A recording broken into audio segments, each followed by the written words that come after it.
I have all my washing and my waxing done. I'm ready to go.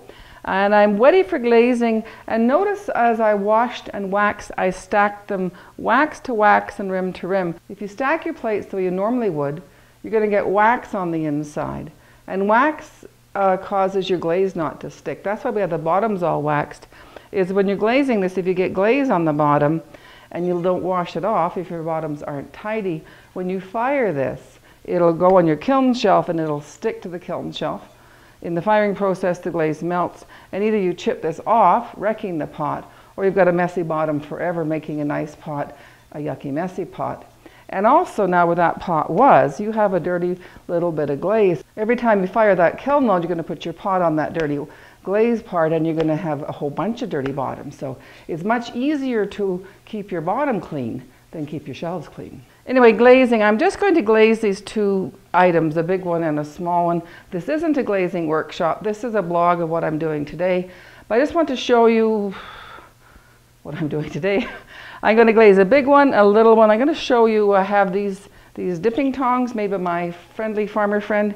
And they are a nice big tong. I haven't seen big dipping tongs anywhere. So if anybody wants to start making these, it's great. These are getting old. My farmer friend is finished his tool business.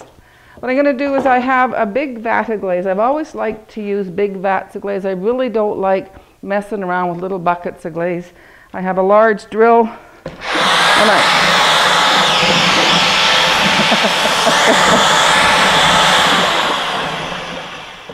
I have a big vat of glaze and I have little dipping tongs. I like to make sure that the dipping tong does not touch the mug. If it is, turn it around the other way. It's important that this does not touch. When you're glazing, you're going to get a messy bit. Everything has to be tidy.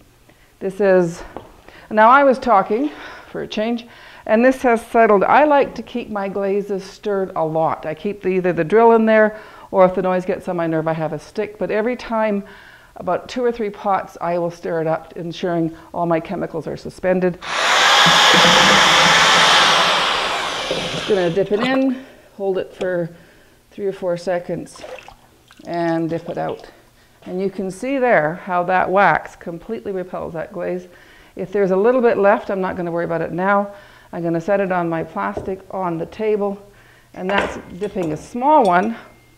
And it's the same process. Grab a hold of that big guy. And take that drill out. Put that in. Hold to the 1, 2, 3. And let it stay. Again, you can see it's almost completely clean. I'm not going to bother to wash that now, but I'm going to turn it upside down. I used to use paper on the table for years, but I was throwing away rolls and reams of paper. I put the plastic down, wash it when it needs it. It's a lot more environmentally friendly, and now that we're living in Coots, an hour or 2 hours away from anything, it's a lot easier to wash that than drive and get a big roll of paper. I'm just kind of pausing for a moment. Normally I would let these completely change color. I would finish all this glazing and then wash, but I want to show you just how easy that is. This is soft, but I can touch it to make sure it is absolutely, completely tidy and free of glaze. Now when you put it down, don't put it where it was when you left the little glaze on the table. And that's glazing. From there, if you want to apply decorations or whatever, but like I said, this is not a glazing workshop. This is what I'm doing today, blog. And I'm going to kick Jim out of here now, and I'm going to get glazed and loaded, and it will be a day.